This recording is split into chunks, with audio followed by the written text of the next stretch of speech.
اسلامی نظریہ حیات کے پہلے حصے میں مذہب اور دور جدید کے تعلق کو بیان کیا گیا ہے اور اس کا آغاز اسلامی نظریہ حیات کے تعارف سے کیا گیا ہے۔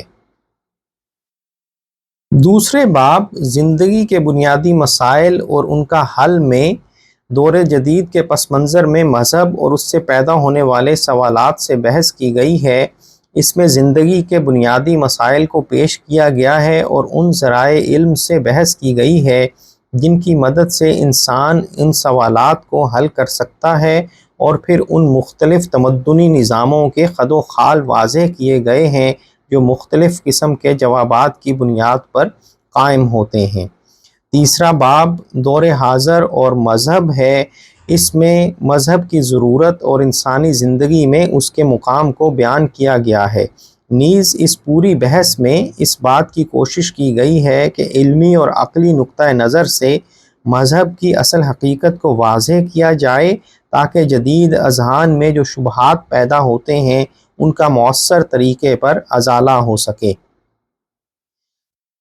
چوتھا باب مذاہب عالم ایک تقابلی مطالعہ ہے اور اس میں دنیا کے اہم مذاہب کا ایک تقابلی مطالعہ کیا گیا ہے۔ اس باب میں ہندو مت، بدھ مت، یہودیت، عیسائیت اور اسلام کی بنیادی تعلیم کو نہایت اختصار کے ساتھ پیش کیا گیا ہے۔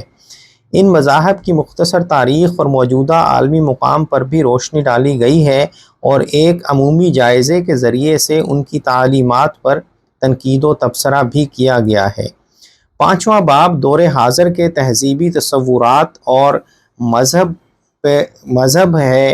اور اس میں جدید مغربی تہذیب کے عناصر ترکیبی اور اس کی فلسفیانہ بنیادوں کو پیش کیا گیا ہے اور ان پر علمی تنقید کے ذریعے سے بتایا گیا ہے کہ مذہب سے بغاوت پر جو نظام بھی بنے گا انسانیت کے لیے تباہی کا باعث ہوگا۔ اس مقابلے میں ان نئی فکری اور عملی تحریکوں خصوصیت سے لادینیت اور اشتراکیت پر علمی تنقید کی گئی ہے جو مذہب اور مذہبی فکر کی بیخ کنی پر آمادہ ہیں، تاکہ آج کا نوجوان ان تحریکوں کی ظاہری چمک دمک سے متاثر ہو کر ان کے تاریک تر اندرون کو نظر انداز نہ کر دے۔ اس حصے کا آخری باب اسلام اور تبدیلی زمانہ ہے اور اس میں یہ بتایا گیا ہے کہ زمانی تغیر کی حقیقی نظریاتی اور تہذیبی حیثیت کیا ہے اور مذہب اور خصوصیت سے اسلام سے اس کے تعلق کی کیا نوعیت ہے۔